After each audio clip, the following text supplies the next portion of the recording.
Welcome to another episode of Conversations with Coleman. If you're hearing this, then you're on the public feed, which means you'll get episodes a week after they come out and you'll hear advertisements. You can get access to the subscriber feed by going to colemanhughes.org and becoming a supporter.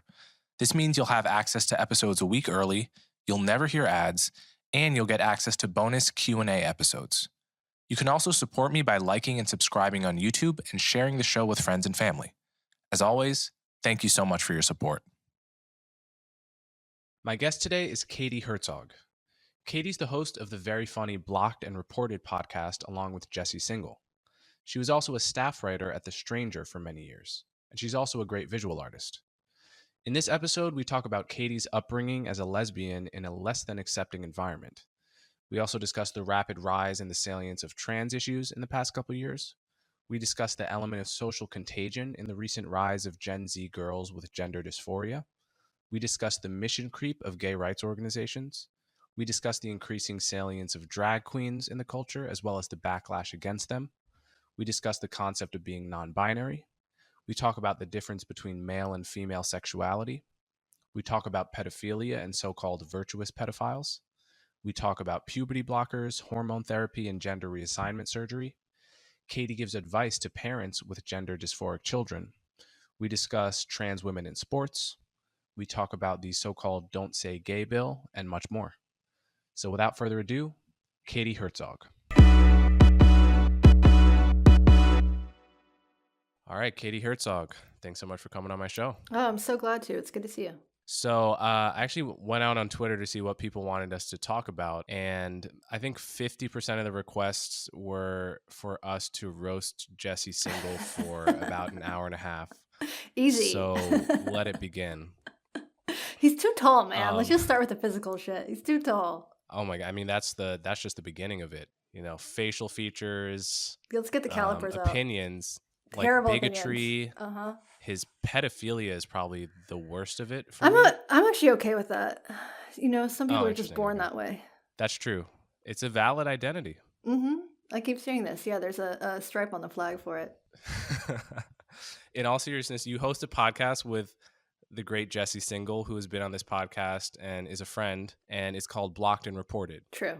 And it's really it's an excellent podcast. You guys break down news stories and who's wrong on the internet and delve into Twitter controversies in a way that is entertaining, and you always have good takes on the latest, Twitter controversy of the day. I think it's something a lot of, if my audience doesn't know, I think it's something a lot of people in my audience would enjoy.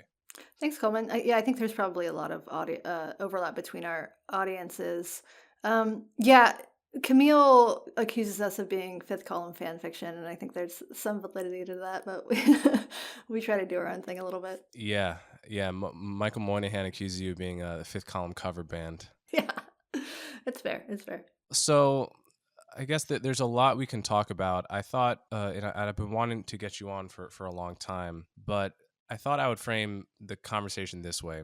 Basically, in the past 8 years of American life, there has been a huge revolution and lots of conversation about the issue of gender identity in particular. And I guess I'll just give you like my little window into this whole conversation, which is the first 20 years of my life or so. I recall there being a lot of controversy about gay marriage and gays in the military. And, from the very first time I thought of the issue, probably as a 10 or 11-year-old, I thought it was obvious that gay marriage should be legal. And I truly did not understand at all the opposition to it, because I knew very few devout Christians in my life. I grew up in a suburb of New York, and I there was some kind of homophobia in my extended family that I could detect, but the answers seemed obvious to me, and then the answer legally came very quickly. Gay marriage became the law of the land, and the conversation seemed to have resolved itself on the right issue kind of quicker than I had expected. And then and trans issues were not very salient to me in the first, I would say, 18 years of my life. And then in the past 7, we've been dealing with a whole different set of questions, not can you get married, but a set of questions that seem to me to have less obvious answers, like what should the protocol be for a kid with gender dysphoria? How many years of counseling should such a kid need to have before medically transitioning? What do we do with trans people who commit crimes and go to prison? Which prison do you go to? um, these sorts of questions seem to me a lot less obvious than the question people were asking in 2010 about should gay people be allowed to get married. And so that's kind of, I've felt I can often see both sides of the issue. And I guess broadly, it's incredibly difficult to be a person with gender dysphoria. It's an incredibly confusing and tough and unlucky lot to have. And there's a side of the conversation which quickly will support the pro-trans sort of side of the issue, or what's perceived as basically there was a set of questions about homosexuality and marriage that I thought were quite easy to answer in the past. And now there are a set of questions around gender identity and trans issues that seem much harder for me, but are often talked about as if they're as simple or as easy as the question of gay marriage. And so I'm curious, I gave you a mix of my biography and my general takes on these issues.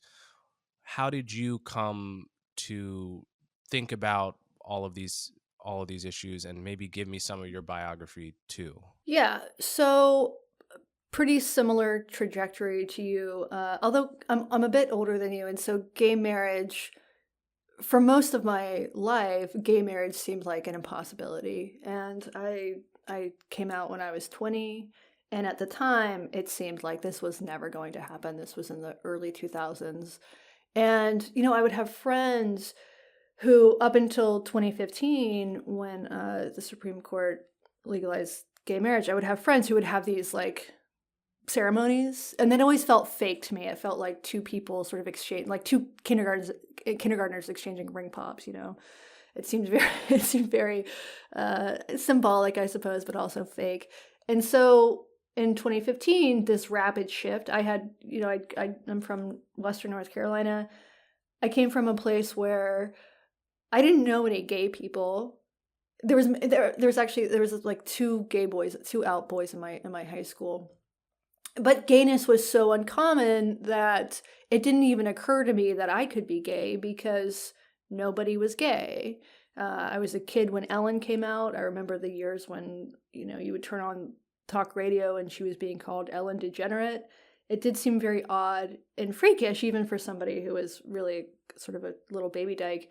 And I had when I was in high school, I had a group of friends. There were no lesbians in my high school. There's maybe one like the head of the softball team, the pitcher or something like that.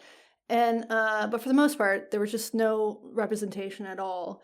After high school, of my group of friends, it turned out that three or four of us ended up marrying women. We were gay the whole time. We just didn't even it didn't even occur to us, or didn't occur to me at least, that this could be a possibility. So it took me sort of a while to even come to realize the fact that I was gay, which is sort of ironic because when I was in high school, people were also constantly telling me that I was a dyke, and I guess they they knew something I didn't.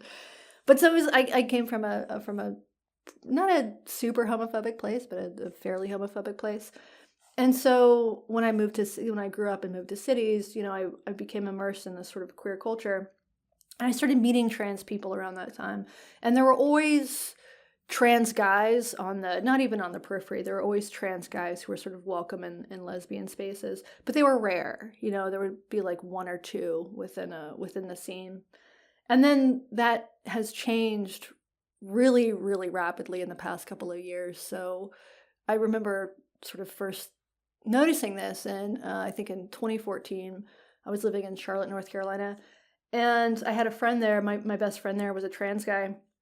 And he lived in a house. He had been identified as a lesbian before, and he lived in a house with 4 or 5 other lesbians. And he came out, or queer women, the term lesbian has been out of fashion for a long time, but basically lesbians. And he came out as trans, and then within a year, everybody in his household had come out with trans. And he told me this, and I thought, like, this is statistically impossible. This something weird is going on here. This must be an anomaly. And so this was 2014, so however many 6 years ago.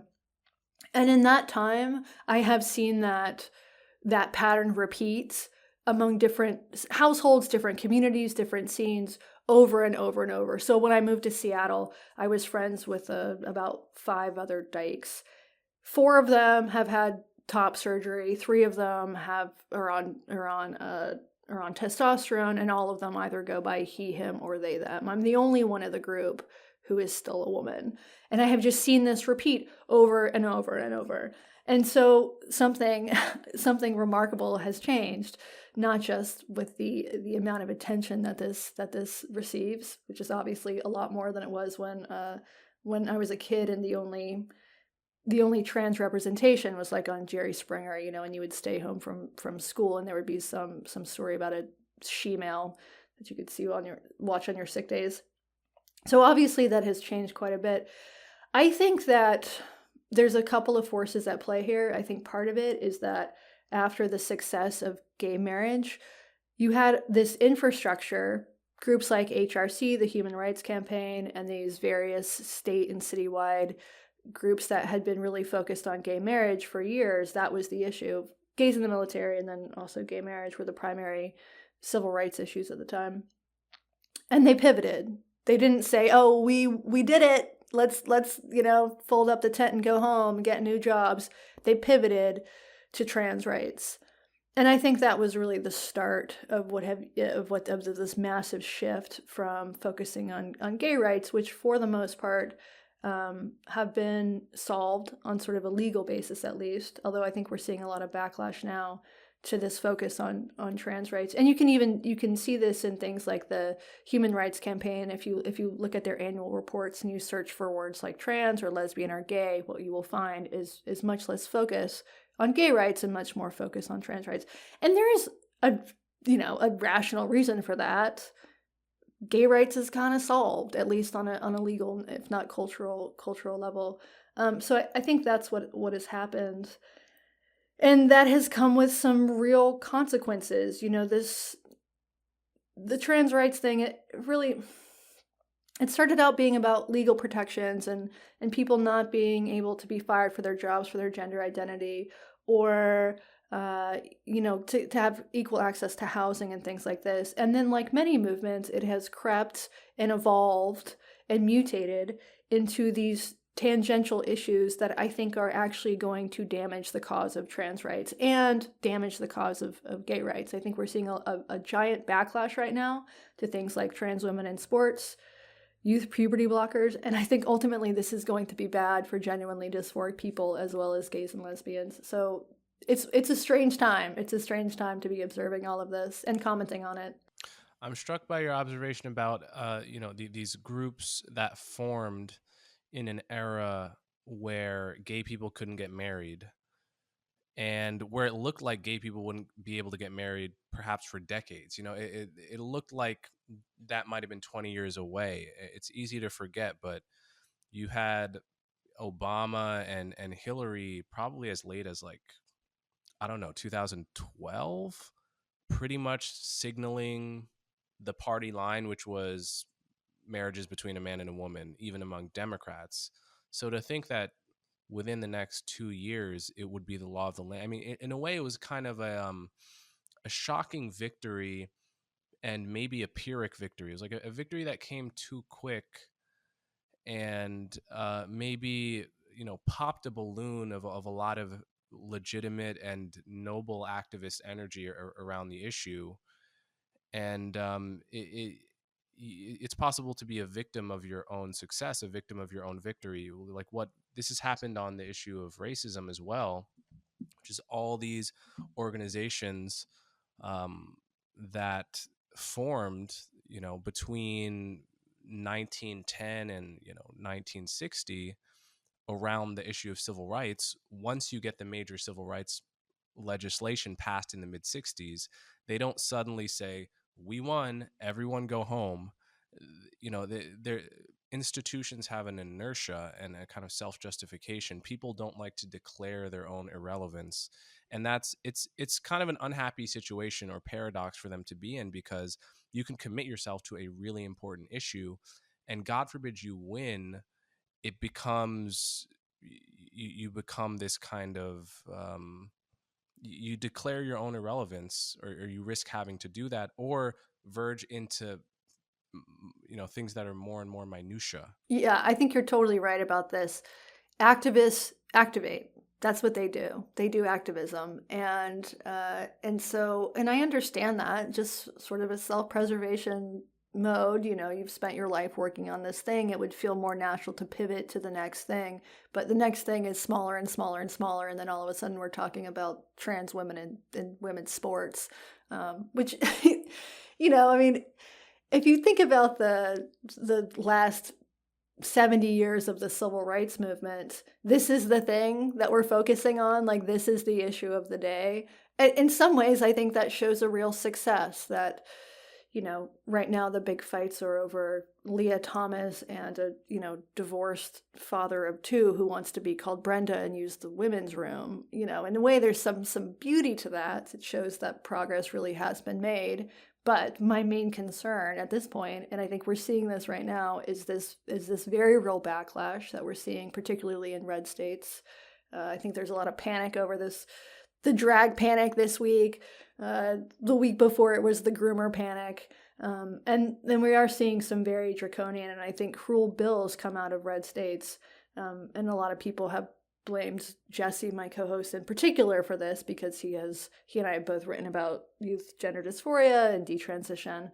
And I think the logic goes, if you point out that this thing is happening, you are somehow responsible for the backlash to it. It's not logical, so I don't totally understand it.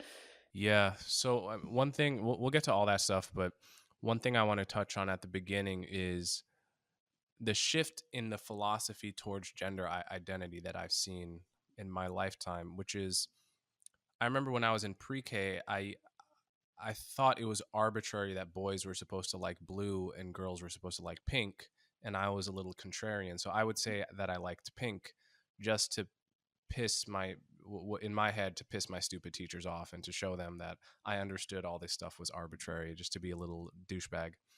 I didn't actually like pink. I just liked to be, I just liked to show that arbitrary things were arbitrary as a 3-year-old or 4-year-old.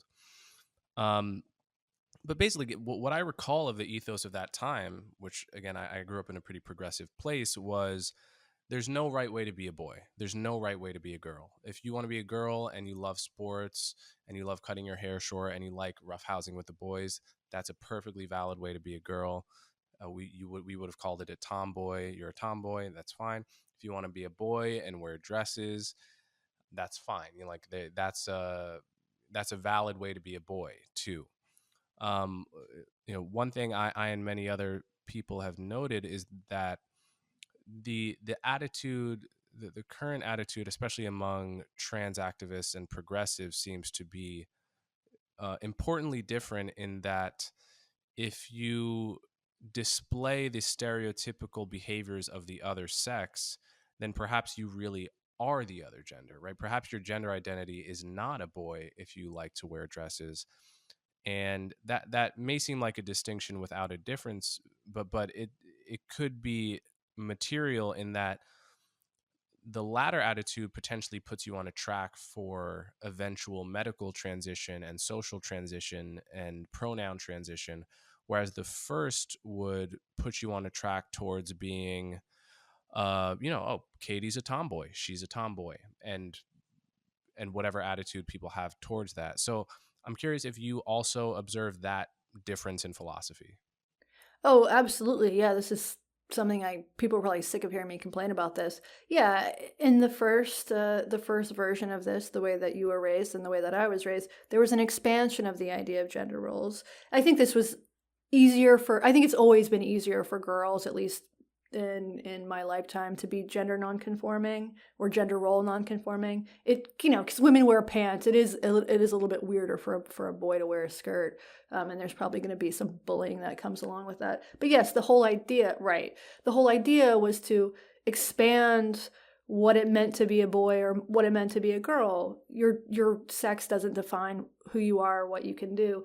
And we've seen a retraction in recent years. I think the whole idea of non-binary is sort of a bristling against that. I still object to the idea of being non-binary because I think it's sort of a selfish individual act to say, I'm opting out of gender roles, but you who are still female, you have not opted out of this. So I have some problems with that whole concept. But no, I think you're right. And this is something that people slightly older than me, people like Megan Daum, who's raised in the 70s, have talked about, in the 70s, this idea. Everybody wore overalls, it was this much more gender neutral. Today, it's really hard to find even children's clothes that are non-gendered. Toys are much more gendered. So I think part of this is market forces sort of imposing this on people. And this is not to say that I don't think there are actual differences between males and females. I think this is one of the things that I fight with feminists about. I think that there are some inherent differences, biological differences, that make men more prone to certain things and make women more prone to other things. And I don't think there's anything wrong with that. But yes, this idea that, you see this in the literature, like little kids' books. There'll be some kids' book that's sort of supposed to be, a pro-trans book, and in the book, there'll be a picture of a little boy who says that he doesn't like the color blue, and then all of a sudden he's a girl now, and I find that deeply regressive. Gender dysphoria, there's obviously a huge argument about this, but gender dysphoria, in my mind, is basically a medical condition. It's a mental health issue. It's something that people have had for a long time, and it typically emerges really young in life. I don't think that an infant could. There's some liberals and gender ideologues will say, babies can signal that they're born in the wrong body. I don't think babies can actually do that, but I think even perhaps toddlers can. They say things like, I wish that God had made me a boy, or I wish that God had made me a girl, or something like that. That's real, and the distress is real, and I think there should be adequate and evidence-based treatments for that. But there's this other thing going on, often called rapid onset gender dysphoria, which is much more socially influenced. And a lot of people want to deny that this exists, but you can just look at the numbers, and you can look at the population of kids who are now showing up to gender clinics. It used to be there were more natal males, than girls would go to these clinics. In the past decade or so, as these numbers have spiked of patients appearing at these clinics, the vast majority of them are natal females. And so we're supposed to ignore that forever it is known that girls, especially pubescent girls, are intensely subject to social pressure. It is very important for girls to fit in. When I was in high school, every other girl was anorexic, bulimic, or a cutter. That was the thing. The ones that weren't were goth, or maybe all of the above. But now it's become this. We've attached these identity labels to this thing, and once something becomes an identity, you can't question it. It becomes sacrosanct. So it makes the conversation intensely difficult to have because of the backlash and the allegations. If you question this stuff, that you are literally killing trans people, which I get quite often. I think the vibe shift is coming, but over the last few years, we've seen just really some really bad ideas spread, I think, especially among adolescents and children, the people who care for them. Question: what would you do if your business had to hire someone great fast? Here's a hint. You need Indeed. Indeed is the hiring platform where you can attract, interview, and hire all in one place. Instead of spending hours on multiple job sites searching for the candidates with the right skills, Indeed helps you do it all in one place. Find great talent faster through time-saving tools like Indeed Instant Match, assessments, and virtual interviews. With Instant Match, over 80% of employers get quality candidates whose resume on Indeed matches their job description the moment they sponsor a job, according to Indeed data. No other job site takes care of you like Indeed does, because with Indeed, you only have to pay if an applicant meets your must-have requirements. Indeed puts you in control of what you pay. You set your must-have job requirements and only pay for the applications that meet them. There's a transparent, flat fee per application, and you can pause your job posting whenever you want. When you sponsor an Indeed post, you're 4.5 times more likely to get a hire, according to Indeed data worldwide. Even better, Indeed's the only job site where you only pay for applications that meet your must-have requirements. Indeed is an unbelievably powerful hiring partner, delivering 4 times more hires than all other job sites combined, according to Talent Nest. Join more than 3 million businesses worldwide that use Indeed to hire great talent fast. Visit Indeed.com/conversations to start hiring now. Just go to Indeed.com/conversations. Once again, that's Indeed.com/conversations. Terms and conditions apply. So I want to read one statistic that blew my mind, and I believe I read this in Abigail Schreier's book. What was that book called? Irreversible Damage. So, yeah, she wrote Irreversible Damage, I think last year, and it got banned from Amazon for a while, and I think later reallowed as an anti-trans bigoted book. But she basically is making the point you just made about rapid onset gender dysphoria, about the reality of social contagion. And, like social contagion, this is, there's nothing unique on the trans issue, on the point of social contagion. Social contagion we've been seeing on all kinds of issues. There was an Atlantic article a few months ago about an outbreak of social contagion of Tourette's syndrome mostly among girls and among girls that are on TikTok. There's these TikTok Tourette's influencers that will show you their Tourette's, their tics, and doctors around the country have been seeing an inexplicable rise in girls with Tourette's, and all of them are on TikTok, and there's really no other explanation other than that these girls are following Tourette's influencers on TikTok and then actually feel like they are basically catching the tics from this influencer that's kind of this cool and like high status person. And it's, there's nothing, I worry sometimes about feeling like you're making fun of people that are caught in a social contagion or saying that they're mentally weak or something like that. It's really nothing like that.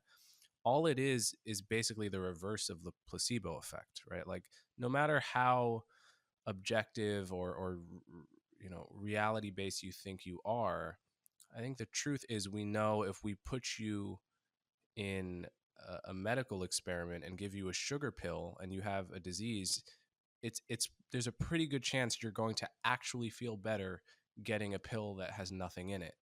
That's just a fact about human psychology. It's one of the weird things about us. And social contagion is nothing more than the placebo effect in reverse, which is to say you end up feeling worse. You feel symptomatic of something, whether it's gender dysphoria or Tourette's, or there's been hiccups outbreaks. There's been all kinds of social contagion stuff. And you essentially get it as a consequence of your peer influences. So all of that is to preface this statistic I read in Abigail Schreier's book, which is from the American Association of plastic surgeons. The American Association of Plastic Surgeons reported the percent change in male to female gender confirmation surgeries and the percent change in female to male gender confirmation surgeries from 2016 to 2017. There was a 41% uptick in male to female surgeries and a 289% uptick in female to male surgeries in 1 year. So almost a tripling of people seeking to look more like men, but only a 41% increase in people wanting to look more like women, which is very strange because if it were only about society lowering the overall stigma on being trans, you wouldn't expect to see such massive differences by which way people are going. Whereas if it were about social contagion, which in almost every other case I've looked at, tends to hit women harder than men, this is more or less what you would expect to see. Yeah, I think absolutely. There was Pew came out with a study a couple weeks ago. About 5% of young adults in the US now consider themselves trans or non binary. That's a huge percentage. And it sort of flies in the face of this rhetoric that gay activists have repeated for a long time, born this way. And it's made me sort of change my mind about about that idea that, you know, sexuality and gender identity are something that you're born with. I think in genuine cases, yes, that's true, but I think there's something else going on here. And this isn't necessarily a bad thing. I think it's bad if people medicalize a condition that they don't have, that they are going to regret later. That's certainly bad. But just inherently, humans are a mimetic species. Everything from fashion, music, the food we eat, the dog breeds that we have, the number of children that we have, all of these things are influenced. Our politics, the names that we give our children, all of these things are influenced by the people around us. That's just inherent to being a human. And we're supposed to pretend that this one aspect is somehow outside of that. Yeah, so I guess I do feel there's a difference between sexuality and gender identity. And this, so like with sexuality, with my sexual orientation, you get evidence of exactly what you find attractive from your body. And it's actual evidence that is in principle observable by a third party, right? Like you could, and people have do weird studies where they show you porn and they like hook up electrodes to whatever and see what arouses you, right? And that's actually, which is not to say it's impossible to be confused or self-deceived about your sexuality, right? Like you can be all of those things, but at the end of the day, there is this literal physical reaction, almost akin to like an allergy. Like you can only deceive yourself about being allergic to peanuts for so long, even if it's a mild allergy. You can just run the test, and that's you get similar kind of evidence to what arouses you and what doesn't. Even if it changes over time. And the fundamental difference between sexuality and gender identity is that gender identity really seems like kind of just a conversation you're having with yourself in your own mind, and there's no real evidence to fall back on if you're confused about what you are. It's just kind of like it's a create your own adventure with no rules, and no one knows how many genders there are. And yeah, I guess it seems like in a condition of confusion, if you're confused about what your gender identity is, you're sort of going through it, you're finding yourself. It seems like there's very little solid ground to fall back on other than what you're feeling in the moment and who's around you and what kind of information you're consuming. Yeah, gender identity itself is a relatively new concept. It came out of the 1960s. I'm not sure I actually believe in the concept of gender identity. I don't think that I have a gender identity. I know that I am female. I think that gender dysphoria is a mental health condition, but this has just been accepted, especially in recent years, that we all have this gender identity. It's like a soul, you know, it exists somewhere in the body or the brain, but nobody can point to exactly where. And it is reinforced by stereotypes or maybe relies on stereotypes.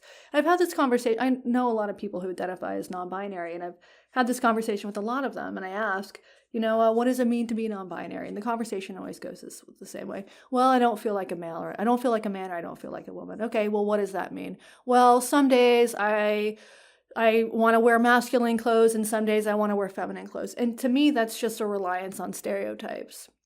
That's all it is. That's all it is. It's just, and now I think it's a fad to identify out of this for various different reasons. One of which is that, as you know, it is hip to be different and in some ways victimized in the culture that we're in now. With sexuality, I've read some of these studies that you mentioned where they hook people up to electrodes and basically measure their biological response. And one thing that I find interesting about these studies is that female sexuality appears to be much more fluid than male sexuality. And I do think that sexuality is something that is, for the most part, inborn, but I think the expression of it is socially constructed or socially influenced. So, for instance, my wife, she was born in Alaska, came from a fundamentalist Christian family, or evangelical Christian family. If she had stayed in her hometown, I think that she would be married to a man right now. And I don't think that, I think it was moving to a city and being exposed to gay people that allowed her to embrace this thing that was probably always inside of her. But I don't think she would have even recognized it had she stayed in her hometown. The same way that I didn't recognize that I was a dyke until I was 20 and went to college, because I needed to see other people around me who were doing this thing to be like, oh, that's an option. I do think it's inborn, or at least attraction is inborn, but I think the expression of it is very socially influenced. No, that's a great point. I mean, I think without realizing it, I was probably speaking from a male point of view, and I've had conversations with guy friends over the course of my life of like, when was the first time you got an erection? And it's always an interesting conversation for me. I remember what it was. It was the scene in Coming to America where there's like the naked women in the bathtub, and I wasn't supposed to be seeing that movie, but my parents were out of town and my grandparents were taking care of me, and they were dropping the ball and they let me see it, an adult movie. And then this thing starts happening in my body. I'm like, you have no idea what it is. But I think pretty much almost every man I've talked to about that has an analogous story where it's the first time your body gave you objective evidence that you are attracted to this or that or both or whatever. And which is, again, not to say you can't be confused about it, not to say it can't change slowly over time, but it's really, I think, maybe far less subject to influence by your social world or by the ideas that you're consuming. Because at the end of the day, like, it's your body's either reacting or it's not, and there's very little malleability there. Yeah, this is why conversion therapy doesn't work, and I'm talking about conversion therapy when it applies to sexuality. That term is often thrown around when it comes to gender identity, but specifically with sexuality, it doesn't work. And that's also why I have some sympathy towards what are now referred to as non-offending pedophiles or minor attracted people. Because I think that, like everybody else, their sexuality is, or at least their attractions, are probably hardwired. This is like something Jesse that, Single. Yeah, Jesse Single. This is something that just continually. To be clear, Jesse Yeah. is not a pedophile. Oh no, he is. No, he is. This is something that we've talked about on the show quite a bit. Not Jesse's pedophilia, but the MAPs, the minor attracted people, non-offending pedos, virtuous pedophiles, as they're also known. And I've interviewed a number of them. And I do have some sympathy for them because I think their brains are just wired differently. Obviously, there's a difference between having the attraction and acting on the attraction. Not one of my more popular takes. Well, yeah, I mean, I don't know. I guess it's hard for me to see how you could disagree with it. I mean, if someone like Ted Bundy, who clearly, I mean, this guy clearly just enjoyed killing women. He got off to it, and he was sick. He was psychotic. If he had somehow rationally determined that to have the willpower to just not do it, to just spend a lifetime fantasizing about it and, I don't know, channel it somehow and just watch movies or something and just get the energy out some other way, of his two options, that's the far better option. And for people that are built with something where they just do want something that is wrong and they recognize that, I mean, I don't see how you could truly blame them, because none of us are, all of us who aren't pedophiles are at some level lucky not to have been born that way. Oh, absolutely. This is not something that anybody asked for. And many child molesters are not actually pedophiles. Pedophilia is a paraphilia. It's in the DSM. It is a mental health condition or a diagnosis. There are lots of people who abuse children who don't have pedophilia, are not pedophiles, but they abuse them because they don't have access to sex. It's a power thing. They're there's various different reasons. So yeah, but this is, every time we talk about this on the show, we lose subscribers because people have this very understandable knee-jerk disgust when you're talking about kitty diddling. I mean, you should have a knee-jerk disgust. I Yes. think Yes. it's of all the things to be knee-jerk disgusted by, I think it's totally appropriate. Okay, so I guess I want to talk about sort of hormones and transitioning, because I've talked about this a few times before on the podcast, and I've gotten messages from parents of kids that are 14, 16, 18 who identify as trans and don't know what to do, because basically how I see it, there is an unsolvable paradox, which is, if you're a kid with gender dysphoria and you're 15 years old, basically one of two things.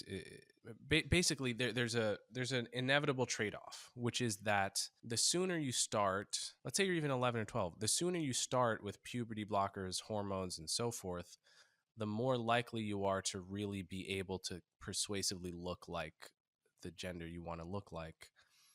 But the sooner you start, the less developed your mind is, the less sure of yourself you are, even if you're confident. Like, 12-year-olds don't know what they're going to be like in even 2 or 3 years, don't know what they're going to want in 6 years or 10 years usually.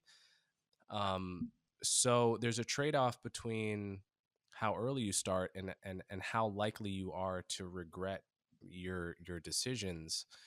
And it's very difficult in the general case to answer what is a parent to do there. If your kid is telling you stably for years, I mean, there are cases where people have wanted stably for years to be the other gender, and then at 22, 25 years old have detransitioned and regretted that decision. So what is like how what insight would you have to give?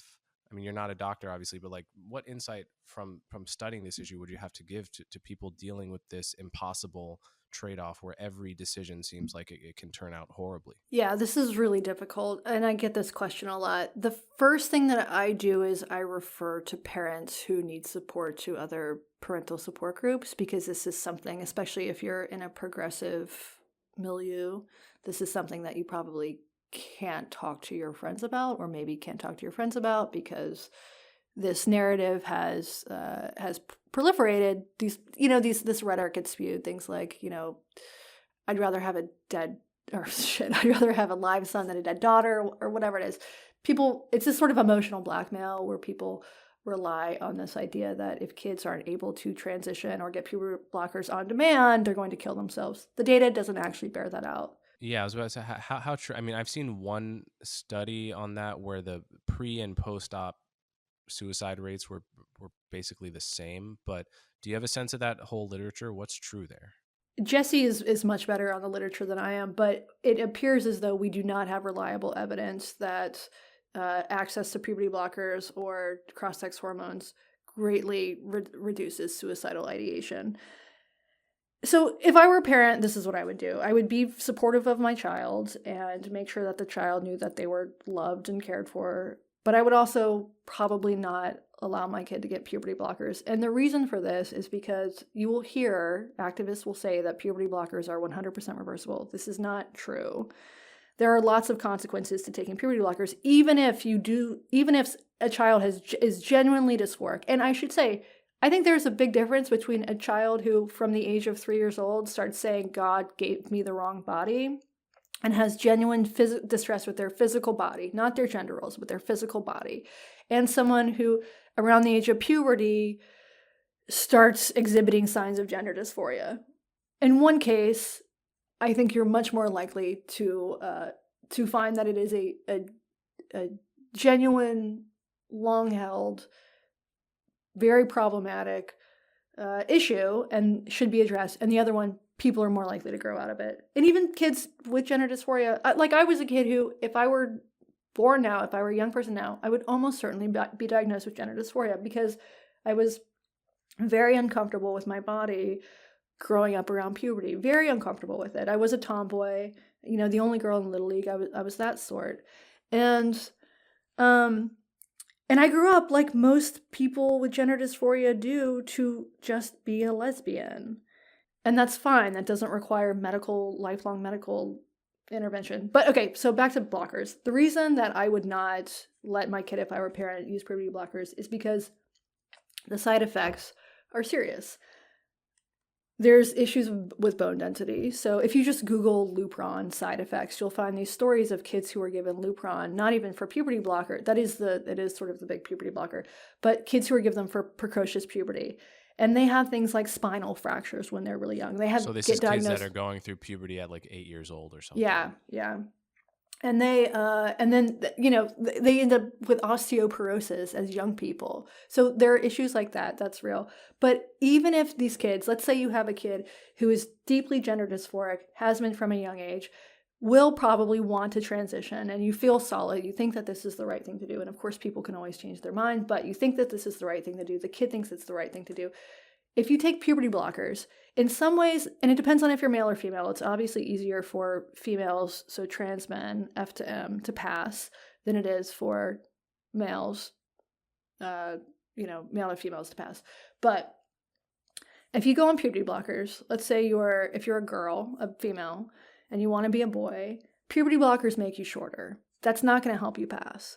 If you're a male and you take puberty blockers, your penis won't develop. It depends on it's called the Tanner stages of development, but if you take it in the earlier stages of development, you get basically a micro penis. If you have a micro penis, there's not going to be enough flesh to make a viable neo-vagina. This is what happened to Jazz Jennings, who is one of the most famous trans kids in the world, who is now an adult and had to have something like 4 corrective surgeries because her penis wasn't big enough to turn into a vagina. There's also issues with sexual dysfunction. So kids on puberty blockers, not all of them, and it depends on what stage you go on, but some kids who go on puberty blockers will never have an orgasm in their life. And if you're a kid who doesn't understand the concept of orgasm, I don't think it is ethical to ask a child who cannot possibly conceive of what they are giving up to give up this thing before they can even conceive of it. So I've sort of come around on puberty blockers. I used to think with thorough diagnosis, kids who are deeply and genuinely, persistently dysphoric, maybe it's the best option. I don't think that anymore. If these side effects didn't exist, I would probably change my mind, but they do exist. And I don't think it is fair to condemn a child to a lifetime of no orgasming for their entire adult life before they can understand it. So for me, it's just a basic consent issue. But, social transition is a different thing. That is reversible. You can sort of ease into it. I have sympathy for these people. I know a lot of trans people, and some of whom I think, probably would have, if given the option, taken puberty blockers and been happy for it. It would have been the right decision. But I just think you can't consent to something that you can't understand in this particular case. So I personally, obviously, I'm not a doctor. What people should do is find a trustworthy clinician and therapist to talk to. I would not give my kids puberty blockers. I also, however, have a dog who still has his balls, so I'm I'm in general I'm against the medical interventions. Right. I won't even castrate my dog, much less a child. Yeah, so I mean, there are a couple related issues here. One is what's called desistance from gender dysphoria, which is the fact that for many people, gender dysphoria just goes away over time. Like whether because they're going to therapy and they come. I mean, I've spent time reading the subreddit. I think it's called R Detrans, which is over 20,000 people that are at various stages of detransitioning, which is to say they transitioned to the other gender and are now regretting that decision and transitioning back. Or some of them are desisters, people who had gender dysphoria and then just no longer have it. And I came across a lot of people that, a very common story on that subreddit is, I did have gender dysphoria for a few years, and then I did mushrooms and I realized that I could be okay in the body that I had. Or, I've been autistic my whole life, and I began in my teens really fixating on this concept of being the other gender and just thinking about it every day. And then, I dropped acid, or I got high once, and I realized that I was fixating on it as a kind of anxiety coping mechanism, or something, and that I shouldn't actually, it doesn't actually mean that I'm trans. I don't think I'm actually the same as someone who has a stable trans identity. Um, and there was, there's one post I read which broke my heart, which was a person who said, they were absolutely sure that they were trans. They were, like, you couldn't even talk to them. You couldn't introduce any amount of doubt or skepticism.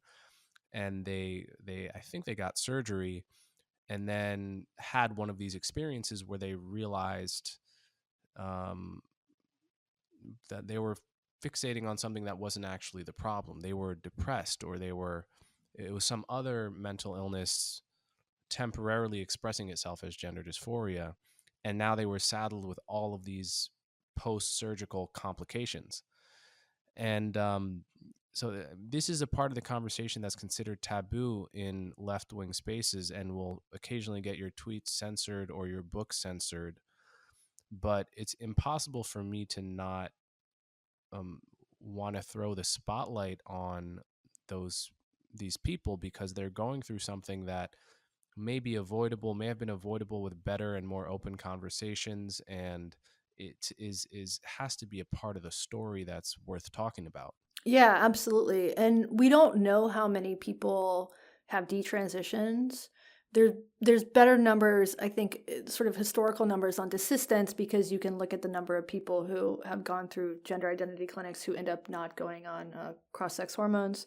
And those studies have been done for decades. And they all show basically the same thing, which is that somewhere between like 60 and 90% of the people, at least, back before this wave of ROGD, would desist, and many of them would grow up to be gays and lesbians, because gays and lesbians tend to be more gender non-conforming. That's obvious. And yeah, so I was talking about detransitioners in general, and yeah.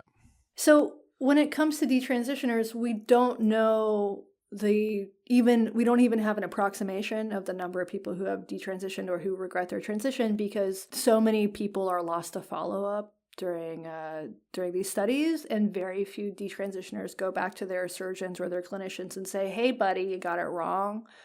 For whatever reason, that tends to be something that people don't do. So clinicians aren't even getting the messages from their patients who are unhappy, which detransitioners should probably take that extra step. And so I wrote a piece on detransitioners in 2017 for The Stranger, Seattle's Alt Weekly, and I interviewed maybe 5 or 6 detransitioners, one of whom has now retransitioned.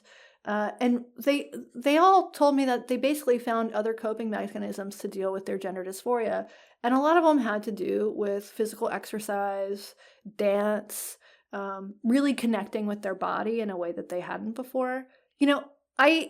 I think that exercise, I hate this, but I think that exercise is a solution to many of life's problems. And I hate this because I fucking hate to exercise. It is a terrible solution. Exercise is a solution to gender dysphoria. That's a hot take.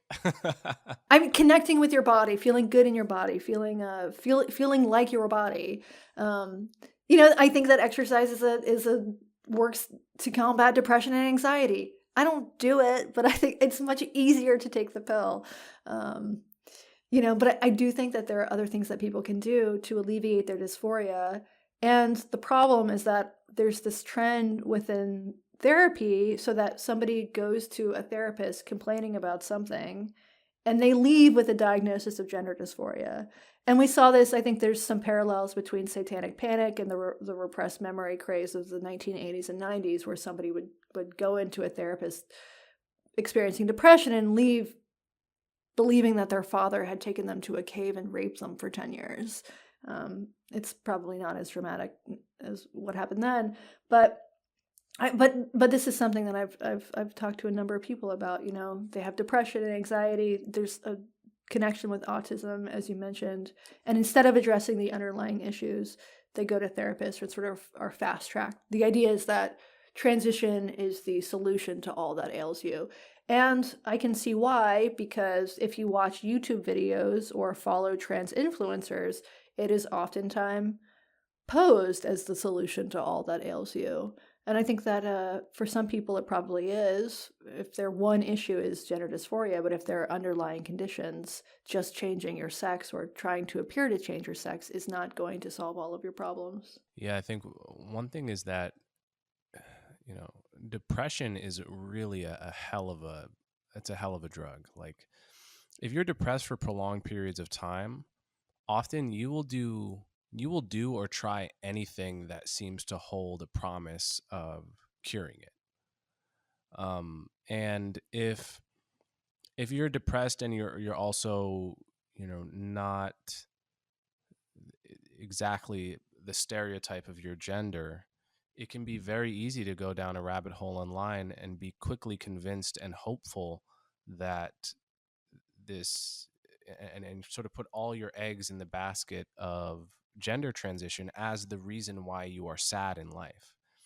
And it's always a guess and a hope. It's a hope that if I get the surgery, I will be happy. And like you said, I mean, that can be true. It's hard to know. It's actually impossible to know before you do it whether that will actually make you happy. And that puts people in a very difficult position, because you're essentially betting on something that has a lot of side effects. And if the bet turns out the wrong way, then you may be out lots of time, money, effort, and health complications. It's just impossible to know how to address something like that. On the other side, if I picture being the parent that says no to every request that my gender dysphoric kid asks of me, from puberty blockers to testosterone to hormones, if I just say no, no, no, I'm basically I could just be risking my whole relationship with my child. It's like they may just hate me for the rest of their lives, right? I may just basically sacrifice. I'm risking that at the very least. And that's so difficult for a parent to do. Yeah. And I think that's true of parenthood in general. And the teenage years are so traumatic in some ways and dramatic, and there's so much turmoil. I mean, even kids without gender dysphoria, lots of them hate their parents. Ideally, you grow up and you grow out of it. I talked to a trans guy recently who transitioned as an adult, and I was asking him if he, given the opportunity, if he wishes that he could have taken puberty blockers, and he says no, because he didn't have that option, because he transitioned as an adult. He knew that this was the right thing. He had lived as a woman and it didn't work. It didn't work for him. And so he knew that this was the right thing. And so he didn't have that lingering doubt in his mind that you might have if you made this decision when you were 9 or 10 or 11 years old, which I think is another reason to be cautious. And we are seeing these things come in waves, and we are seeing a sort of reversal of the very liberal medical guidelines on this. Not as much in the U.S., but in Finland and I believe Sweden and in the U.K., they're being much more cautious about widespread use of puberty blockers now for these exact reasons. Yeah. At the same time, I thought I saw something by a world authority. Yeah, WPATH. Yeah, what was it that they made some changes in the opposite direction? Yeah, so WPATH, this is the World Professional Association for Transgender Healthcare, and they're in the, I don't know if it's formally been released, but Emily Bazelon wrote a piece in New York Magazine last week. She got an advanced copy of the WPATH new guidelines, and they set the minimum limit for surgery at, I believe, 14, down from 6, or maybe hormones. I should look it up, actually. One of the ages went from 17 to 16, I think. Or was it 18 to 17? Yeah, or 6. I think it was 16 to 14. And then one of them, there had been no minimum age limit for surgery, I believe, or hormones, and they set an age limit at 14.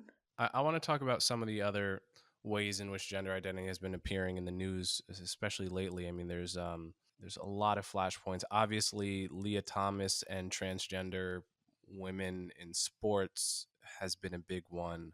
It's hard to know what to say about that. I mean, obviously, I think there's an advantage to anyone who's gone through male puberty for sure. There may even be an advantage simply by being born male for most sports, and certainly all sports that require upper body strength.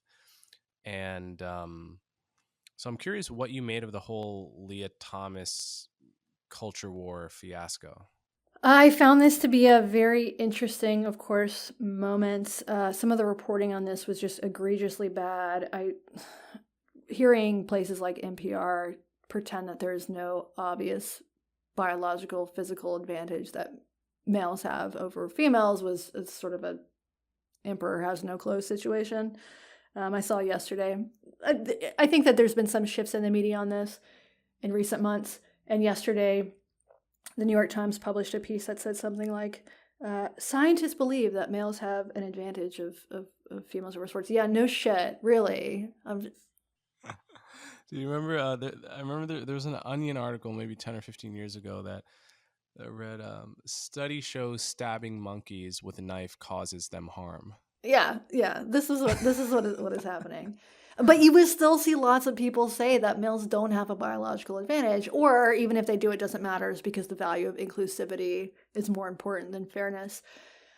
So this International Swimming Association, FINA, just this week, they established new guidelines, basically saying that if you're under the age of 12, if you have transitioned over the age of 12, then you can't swim with females. I think that's, and then they established 3 categories: male, female, and open. I would have done things a little differently. For one thing, 12-year-old boys do, I think, have a physical advantage over 12-year-old females. So I probably would have set the age lower to like 9 or something. But I also am against puberty blockers. So that's basically saying that if you're born male, you can't compete with females. So which is what I believe. I do believe that they have an advantage. This emerges during puberty, but I also don't believe that kids should get puberty blockers. So, but in terms of establishing this third open category, I would have just established 2 categories: female and open. That way, because a third category, there's just like how many? It's a small number of people, so who's going to compete? Although, I mean, if it really is 5%, yeah, of youth, then there could be whole trans leagues. There could be. That's true. That's next. But one suspects that 5% number is heavily influenced by social contagion, and if the culture changes to where it was 8 years ago, those numbers may go far down when there's less of a cachet to being trans. Yeah, that's what I anticipate, that this is not going to be a stable identity that people have throughout their adult lives. When it comes to the sports thing, I thought this is a really dumb hill for trans activists to die on, because it is so obvious to everybody with eyes that males have a biological advantage, and people will deny it. I saw Megan Rapinoe made some statement about how inclusivity is more important, and also if males had a huge biological advantage, then trans women would be dominating women's sports. I don't care that Leah Thomas is a better swimmer than these women. Leah Thomas shouldn't be in the race in the first place. To me, winning has nothing to do with it. It's unfair. And also, as a woman, do I really want someone with a penis in the locker room with me? No, I don't. So there's other issues there. And I thought you can look at the polling on this. Democrats are obviously far more likely to think that trans women should be permitted in women's sports than Republicans are. But it's still, there's not huge majorities of people who think that trans women should be allowed in female sports. So I think this was a losing issue on the part of trans activists. a really dumb thing to glom onto. And I think that we're seeing a lot of actually transphobic and homophobic backlash because of this push from trans activists. We're seeing bills that will criminalize youth transition. I am not in favor of youth transition, but I'm really not in favor of kids being taken from their parents, like Governor Greg Abbott has threatened to do in Texas. These laws are very draconian. I think they're very cruel and bad, and I think they are a direct response to this pushing on the left, pushing too far on this issue. All of this stuff was sort of inevitable, but it's like it's this pendulum. It swings back and forth. Things go crazier on the left, and then they go crazier on the right, and then they go crazier on the left, and then they go crazier on the right, and those of us in the center are just sort of here watching it. And I'll say, like, even if you object to youth transition and you think it's a bad idea and kids shouldn't transition, even if you think that these laws criminalizing it, you should be against these laws, because if Texas passes a law criminalizing youth transition, California, Oregon, Washington are going to pass a law stating that kids don't have to have parental permission to transition, which is actually happening now. So if you want fewer kids to transition, yes, this is happening. So if you want fewer kids to transition, you should also not be in favor of these laws. We need to get to some sort of rational center that is based on evidence, and we do have some evidence about whether or not these things work. Unfortunately, these medical institutions have been mostly captured, at least at this moment. Yeah, it is. It is increasingly people don't trust therapists, doctors, school counselors, teachers, and increasingly I don't trust any of these authorities. I mean, I would say the older I get, the less and less I trust the sort of bureaucracy of so-called experts on most issues, especially any issue that's been politicized, race, gender. So often ideology comes before evidence and expertise, and frankly IQ or innate talent, or skill or expertise, or preparedness. All of that stuff, when ideology gets involved, it comes before all of that, and that's human nature, unfortunately. So the moment an issue gets politicized, the opinion of the public school teacher or the therapist is often going to stem from their ideology rather than a neutral, dispassionate look at the evidence. And once I know that, I become a lot more hesitant to throw my kid into the bureaucracy and trust that it will give them the answer that is consistent with the research. And there's this huge tension now, especially going on about parental control in the schools, and this is the origin of the so-called "Don't Say Gay" bill in Florida. And I'm curious if you had a take on that bill. Yeah, I think the bill, like a lot of these anti-CRT bills, I think there is a way to get at the root of the problem, which is, I think there is an actual problem in terms of this spread of what is some like wacky gender ideology among primary school teachers. But this bill doesn't do that. The bill was written in a way, like these CRT bills, too vague, too broad. If you really want to address the problem and not make this some political grandstanding, you would make it narrow and specific. But the way that it's written, it'll have a I think a chilling effect on gay teachers who will be afraid to like talk about their spouses, things like that. So I think the bill wasn't written to appeal to me, though. The bill was written to sort of red meat for the base. And I think the same is true of many of these anti-CRT bills. There are ways to do this, but this ain't it. I wonder if there are ways to do it, though. I really, more and more, I think if you try to use a law to outlaw the teaching of bad ideas, it may not be possible to write the language in a way that can't be abused. So it's so tough to know what to do, because I actually agree with I think I agree with the mainstream conservative take about what the problem is. It's like, I follow libs of TikTok, okay? And if you go on libs of TikTok, you will find teacher after teacher after teacher that just came out of, Columbia Teachers College and claims to be some sort of expert about gender identity and is going to teach your child in a way to um, leverage all of the child psychology that wants to please the teacher, right? Like children, they want to be the teacher's favorite, right?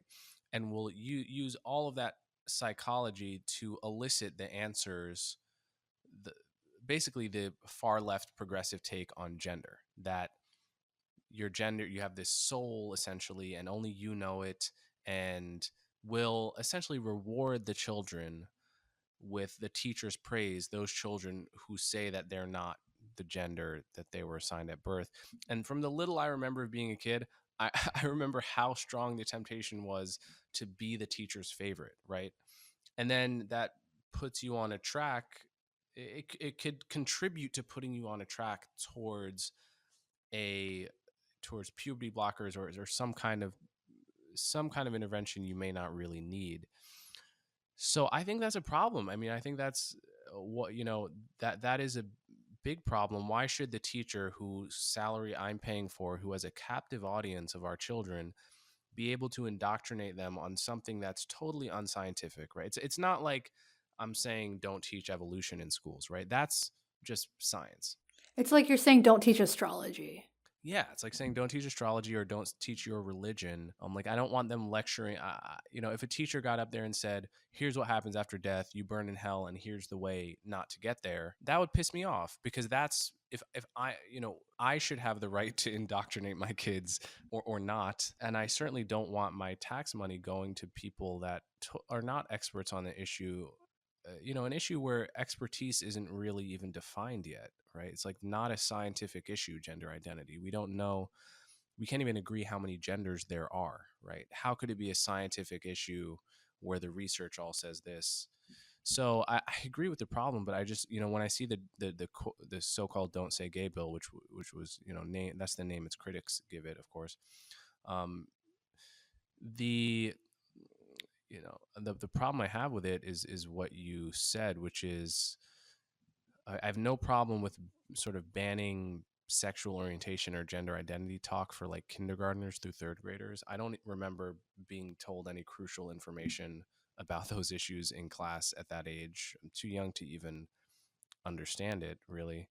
But then it goes on to ban, teaching those issues in a non-age appropriate way to any age, which is, who gets to define that? I mean, that's just going to be used by actual bigots to throw prosecution at any teacher that says something they don't like. Right. And a lot hinges on the word instruction in the bill. What is instruction? If a teacher says, yes, some families do have two mommies and some families do have two daddies, and that probably exists in this classroom, does that count as instruction? Could you get sued for that? So I think that bill in particular is really poorly written. And I'm with you when it comes to the law and the state attempting to solve these culture war issues. I don't think that's the ideal solution, and I don't think it works, and it leads to things like two different Americas, where even within the state of Texas, say they're teaching something totally different in Austin than they are in wherever else, Houston, Dallas, wherever, I don't know, Round Rock. I think that's a problem, and I think you mentioned teaching colleges. I've interviewed a number of people who come out of teaching colleges. Teaching colleges have always been pretty far to the left. My mom she taught in a teaching college. And I think that's increasingly true. And what they are turning out is activists. And activists go to their schools and they want to raise little revolutionaries. And they might not even see it as such. I mean, some of them are transparent about that. And some of them aren't. Some of them just really believe that they're doing the right thing. Of course, it's just a matter of values. Okay. I think I was sort of at the end of a sentence there. Yeah, like a lot of them want to raise little revolutionaries, and they don't see it as. I have a question for you. What do you think about teachers putting like pride flags and BLM flags in classrooms? Huh. That's a very interesting question. I mean, on its face, it seems inappropriate. I immediately go to the shoe on the other foot test. Like, would liberal parents be okay with an NRA affiliation symbol in a classroom? 100% not. No, they wouldn't be, and they would come up with all sorts of arguments, principled arguments about how it's irrelevant to teaching math to demonstrate your support of gun ownership and the NRA, or any other right wing symbol. But BLM, people will often say it's not a political statement, right? Which obviously it is. It's like saying pro life isn't a political statement. You're just pro life, right? It's like, no, well, the You just love life. exactly. If that were really, obviously it's great to brand political causes as non-political, as simply affirming what any halfway decent person would believe. I'm pro happiness. I'm pro, that's the branding. You have to get under the packaging to understand what is actually being sold, and then we can agree or disagree about it. But I just don't see why a teacher should be able to bring politics into a classroom that is not about politics. Yeah, I think I agree with you, and I sort of am uncomfortable with agreeing with that. But exactly, I mean, if you try to imagine a parallel flag, it does seem like politicking. With the Although the pride pride flag, the pride flag may be less political than a BLM. yeah, it signals something. It signals to gay students, this is a safe space or whatever. But the pride flag too, it's so aesthetically unpleasing that I wouldn't want to see that in a classroom just because it burns my eyes. Yeah, I don't think I would have a problem with a pride flag. I think I would have a problem with a BLM slogan or a BLM poster, right? Because Black Lives Matter is an organization that was founded by three individuals and has a manifesto you can read online. It's like if you had a hammer and sickle in a class, presumably that would be something you'd have to defend. And it's only because of the cultural moment we live in that you would be able to get away with sort of not defending that choice. But it's an explicitly political organization, BLM. It's sort of a genius name, though. If it was called the Black Power movement, right? Oh yeah, no, the genius in the branding is obvious, and one of the reason why it blew up so much, because the phrase, like any great political branding, is just perfect. And it allows for this kind of Mott and Bailey style argument where you can fall back on simply claiming that you think Black Lives Matter, which who could disagree with that, really? And then when push comes to shove, you're actually for defunding the police, right? Which is a highly controversial, unpopular policy in the Black community and the community at large. But then when you get dinged on that, you fall back on, well, really, we're just saying Black Lives Matter, and who could disagree with that but a bigot? Whereas the pride flag, I guess I just see as a symbol of, like, what specific policy other than probably support for gay marriage does a pride flag like explicitly signal? I think the old pride flag, much more politically neutral, although it's not entirely neutral. Equality, equal rights. The new pride flag, the progress flag, which has the little trans flag, like eating the rainbow flag. Besides being Oh, I wasn't aware of. There's a new pride flag. there's a new one every year. Um, yeah, yeah. I just bought one recently. Someone made a sort of spoof pride flag that has every corporate logo you could possibly imagine in it, as well as the ISIS flag, the Antifa flag, the furry flag.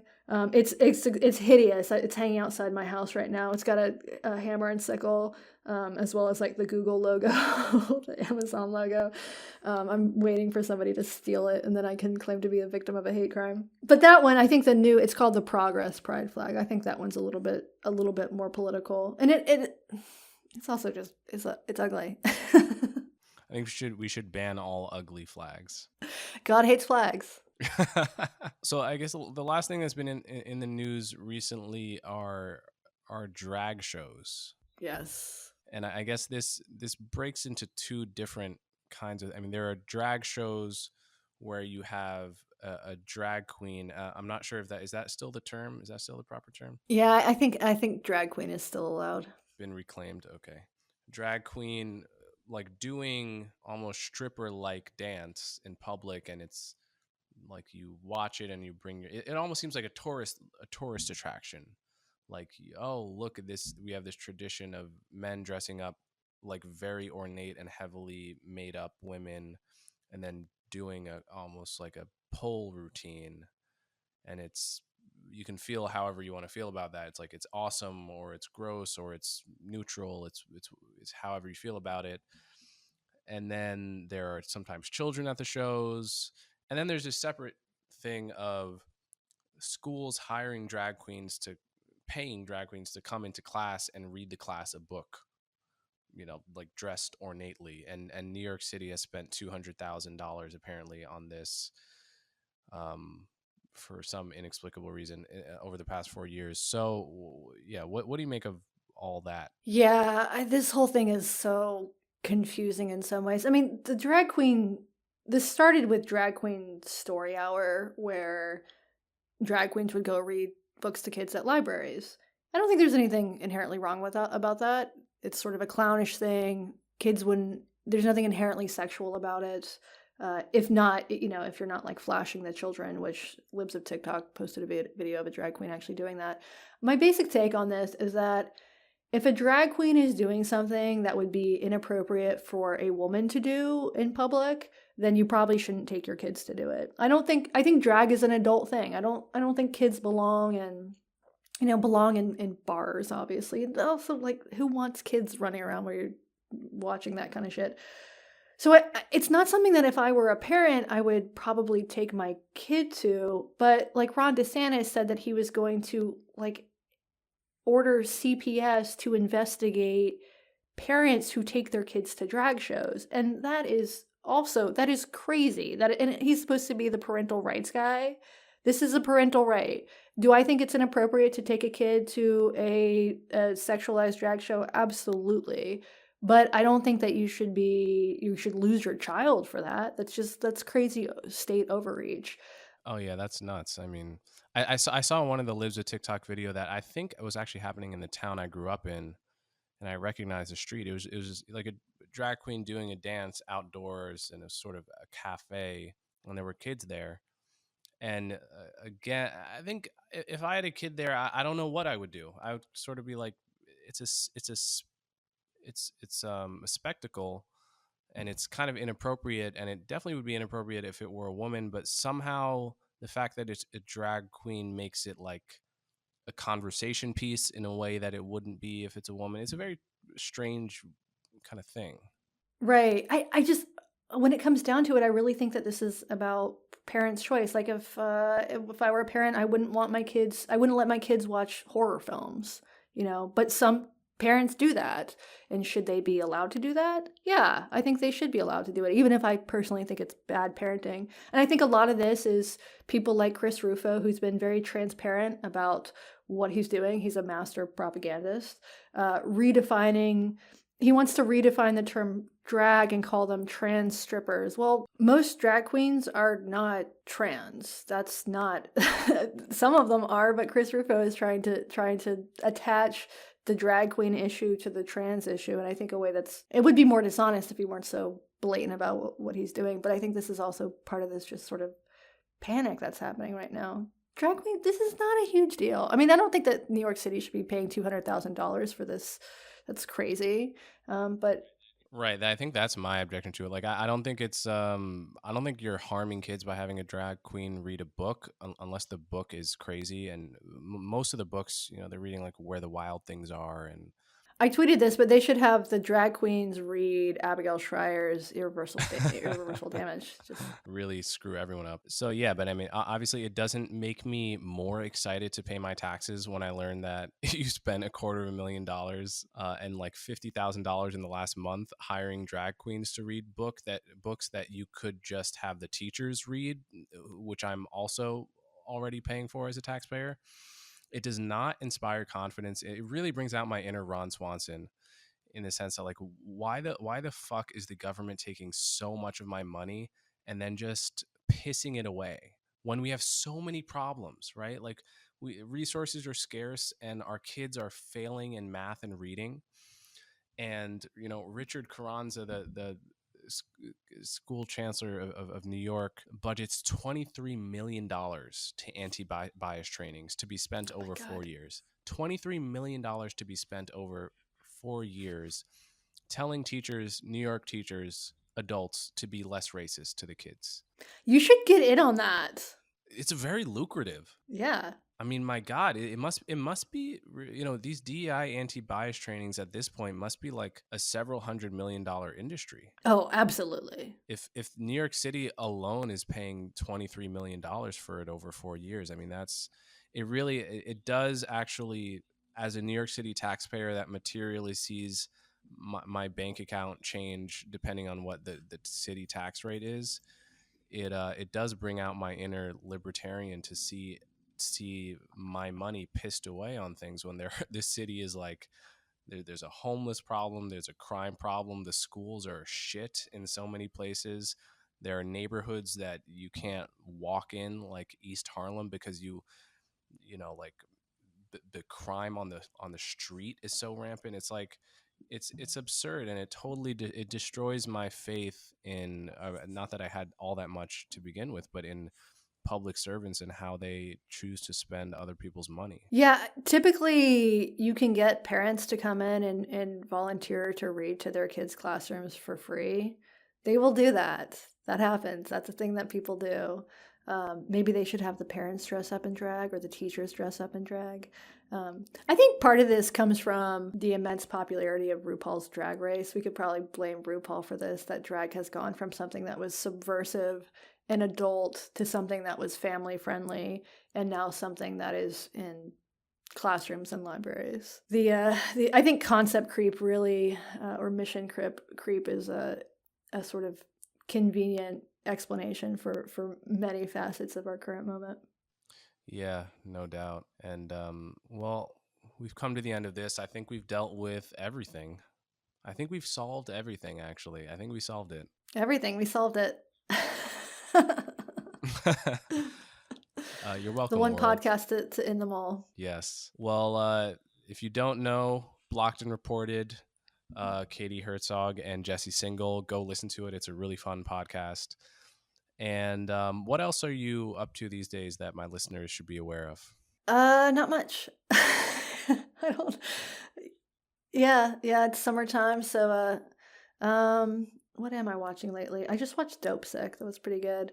I do a periodic podcast with Nellie Bowles on Barry Weiss's Substack called TGIF. That's right.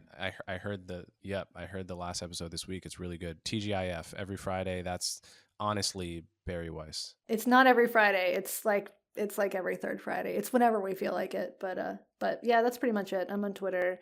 Otherwise, I'm usually sitting in my backyard with my dog. Nice. What are you on Twitter? Kitty something? Katie Herzog. Katie Herzog. Yeah. All right. Well, thank you, Katie. Yeah, it's great to talk to you. If you appreciate the work I do, the best ways to support me are to subscribe directly through my website, colemanhughes.org, and to subscribe to my YouTube channel so you'll never miss my new content. As always, thanks for your support.